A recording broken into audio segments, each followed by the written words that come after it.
Hello Wolfpack. The topic of analysis in this video is don't be fooled by this Bitcoin rally. And I know that some people would kind of, fall back at that idea and fight back and say, well, what do you mean don't be fooled? We've gone up from 33k to 44k.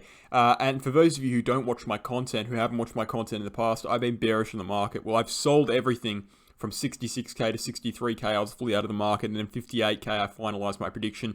And my prediction at 58k was we're going to head down to the 200-week SMA. Now, let's go to the 200-week SMA quickly on the weekly chart and show you guys where that actually is. And that is this green line over here. Now, there's many reasons for that, one of which being every time we lose the 50, we end up at the 200, another of which being a massive fractal I'm seeing on Bitcoin, another of which being the Ichimoku, the Gaussian channel, and the Bollinger Bands on the weekly and on the daily, suggesting a move down to that region. There's many reasons. Another one being as well interest rates being risen in March, but I'm not going to go too deep into that, and I'm pretty sure my opinions on that would be well known by most of my regular viewers. If you're new to the channel, that is my prediction, and if you want to know more about that, go and watch some of my previous videos on Bitcoin. Now, as to what I'm thinking right now in the immediate short term, I'm thinking that this rally looks exceptionally weak, and I think that every day that passes, it looks weaker.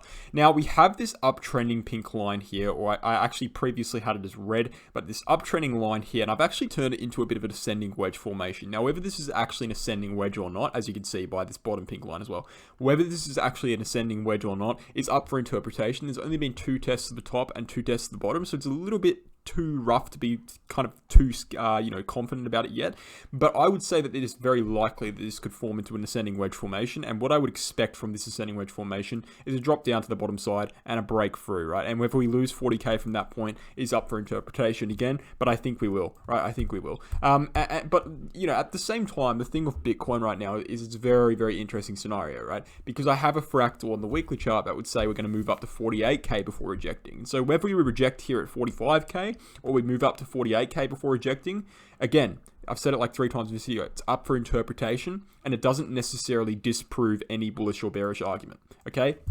And so, unless we break 48k and move above 48k and flip that region, I'm not seeing the market as bullish right now, just simply due to the fact that everything that is kind of in our way on Bitcoin is kind of below 48k or moving below 48k. And so breaching 48k will put us above basically most of our medium-term indicators that I've just pulled up there.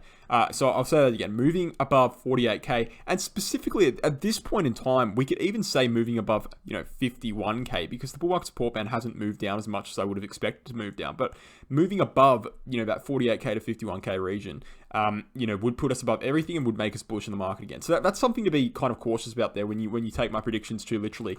48k is the region, it's not the exact price point. And so if we move above 48k exactly, it's like, well, that doesn't necessarily prove anything. We need to see how it goes when we move above 48k. It's just a prediction at the end of the day. But essentially what I'm seeing on Bitcoin, and I'll bring up the weekly chart in a second, is on this move up, no bullish divergence on the RSI, nothing really too prominent on the MACD either, and descending volume on the daily chart, and this volume is continuously descending. We're in a clear upwards trend here since around January 23rd, very clearly moving upwards, and we've seen on each consecutive daily candle that is green, descending volume on most of the occurrences, right, as you can see down here. Now, this is a bad sign, because when you have descending volume in an upwards trend, or even in a downwards trend, it represents the trend being unsustainable, because it represents basically less buyers coming in to buy into the upwards trend, or in this case, the downtrend, less sellers coming in to sell into the downwards trend. That's why you have the low volume, and that basically means that the trend is weakening, right? That you're running out of people to do the action, which is buying, in which case that would result in the price moving upwards. You're running out of people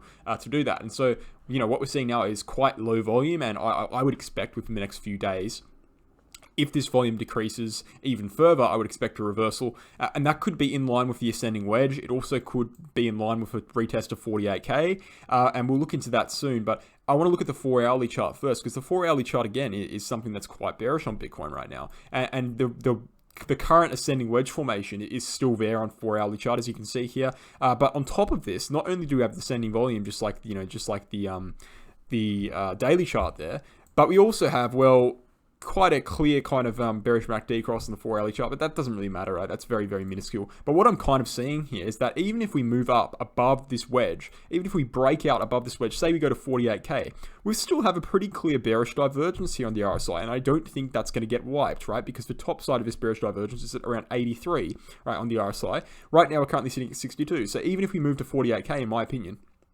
or say for example, we move to 45k and just form a little bit of a higher high above this 45k retest here, I think we'll have a pretty clear bearish divergence. And for that reason, I think that, Bitcoin at least needs to swing to the bottom side of this channel, or sorry, this wedge formation, before doing anything else. I don't see it really breaking to the upside here. I just can't see that happening. If it does, it will look astonishingly weak, right? It's possible, but if it does, it will look very, very weak. And I think that's what we want to see for Bitcoin. If we want to see a bullish move for Bitcoin, we want Bitcoin to be bullish. What we want to see is a withdrawal back to around 40k, a bounce off of that, and a break to the upside here. And then we can start testing 48. But if we just test 48 right now, we'll completely run out of buying momentum. I mean, you can even see on the 4 hourly chart, the volume on the 4 hourly chart is actually, probably a little bit more precise.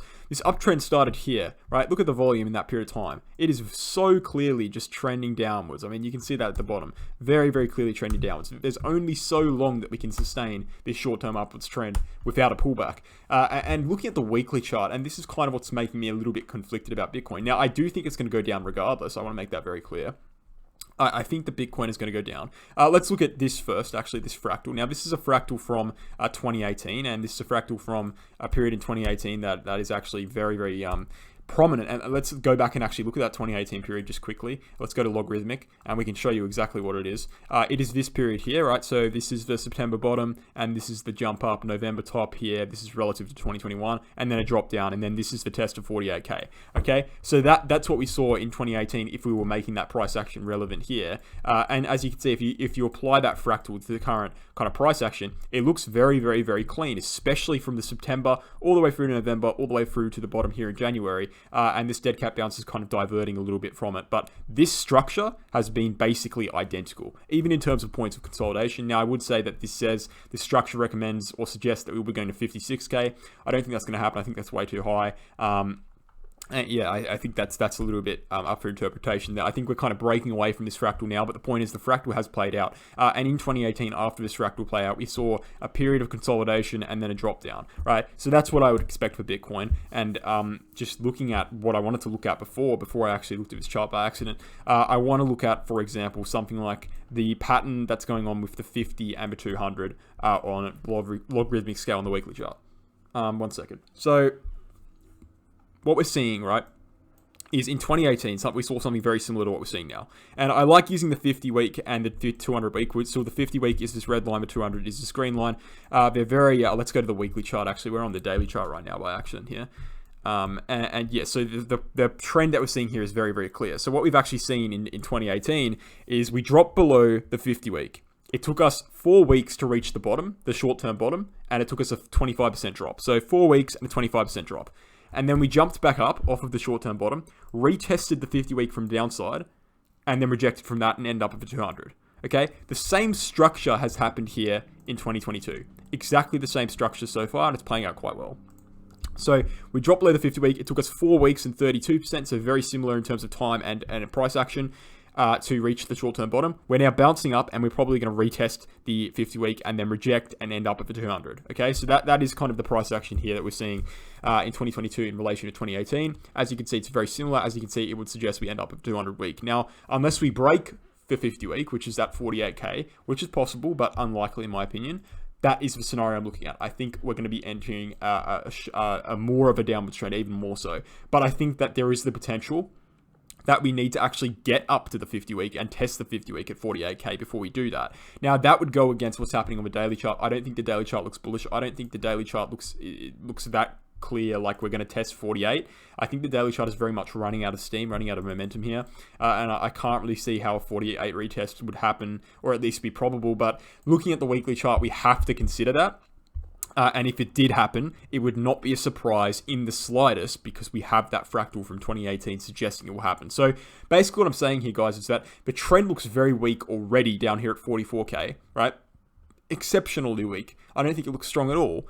But even if we test 48k, the trend will still be very weak. And if we break 48k, we can start talking about a bullish continuation. Now, what is worth noting as well is that the CPI numbers coming out in about 12 hours from the release of this video. So CPI numbers basically are a report of inflation in the United States, and they generally have a pretty large effect on the market. Now, CPI numbers actually marked the top back here in November.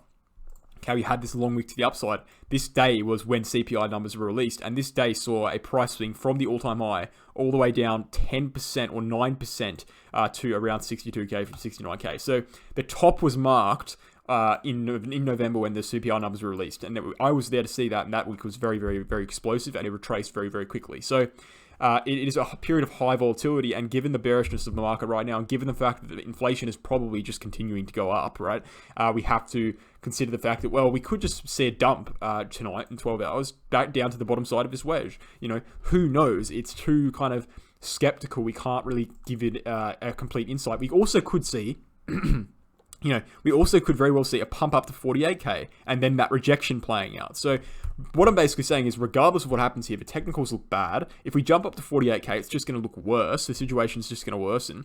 And if we go down to 40k, we might have a slight chance, but even then it looks bad. So I don't think the market looks good right now, unfortunately. And if you came here for hopium, if you came here for bullishness, I would actually suggest the opposite. I would suggest that if you're in profit on a position right now, you have to be very careful about what you do with that position, especially going into something as volatile as CPI numbers being released. I would be looking to take profits. That's just me, though. Thanks for watching, guys. Hope you enjoyed, and I'll catch you in the next one.